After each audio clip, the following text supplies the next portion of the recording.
Hello everybody. In this video, I'm gonna walk you through how to use DJI controllers to play FPVSIM drone simulators, both the web version and the desktop version.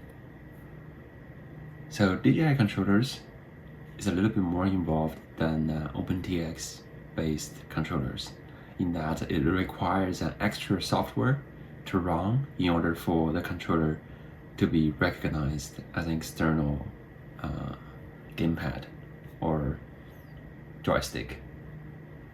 And this software is called DJI Assistant.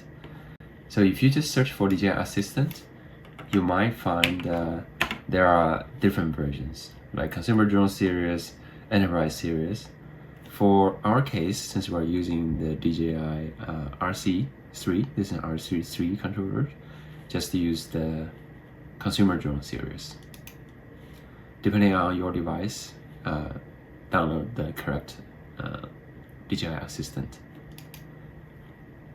So this software supports both Mac and Windows. For our case, we're Windows. We just download the Windows EXE installer. Once it's downloaded, install it, and then log in, and then you should be able to see a DJI Assistant running. And then let's power on our controller. First, press the power button once, and then hold.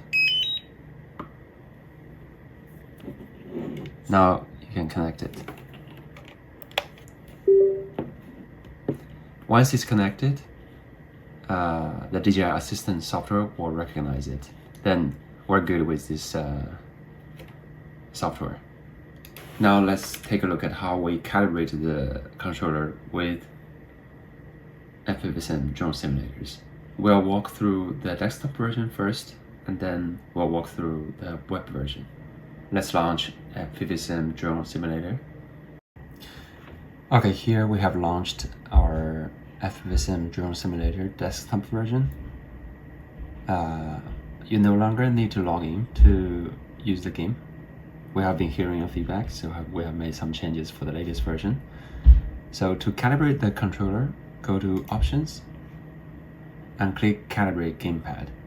This step is mandatory if you want to use any types of controllers, because unlike consumer gamepads, flying drone requires very precise control of the drone.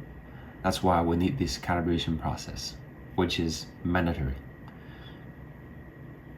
So to calibrate, click this Calibrate Gamepad. You can also use the Radio and Gamepad tab. We have the same button right here with a bunch of more detailed knobs. Click Calibrate Gamepad and then follow the instructions.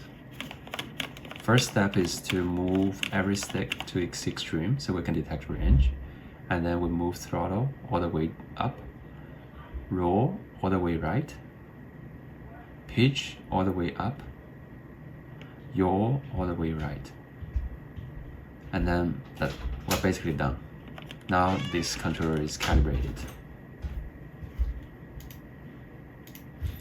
Click apply, and then we can fly in the simulator now.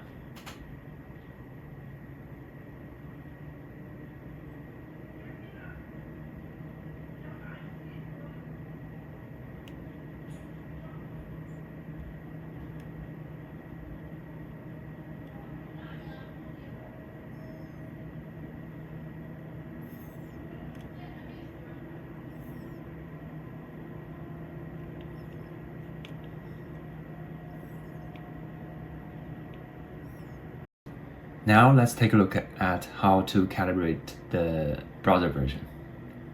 So go to fpvsim.com, click Fly in Browser, make sure you already have access, and then it will prompt you that it doesn't have access to the radio. Just click OK to pair the radio with the game. We'll go into the settings and click Controller and Pair Controller to pair it. So depending on your OS, this might be shown something different, but usually there will only be one. If there are multiple, try them all to see which one actually corresponds to your controller. Hopefully your system will show something more informative than mine, which just says HID interface. This is not something that the simulator has control over, unfortunately. But once you pick the right one and click connect, you should be able to see things moving as you move the sticks. Once you see that, right, let's start calibration and just follow the instructions as well. And then move the stick to the expected position, right? And then now move roll sticks, pitch stick, yaw stick, throttle stick. And then we are calibrated. We can fly, on the browser simulator as well now.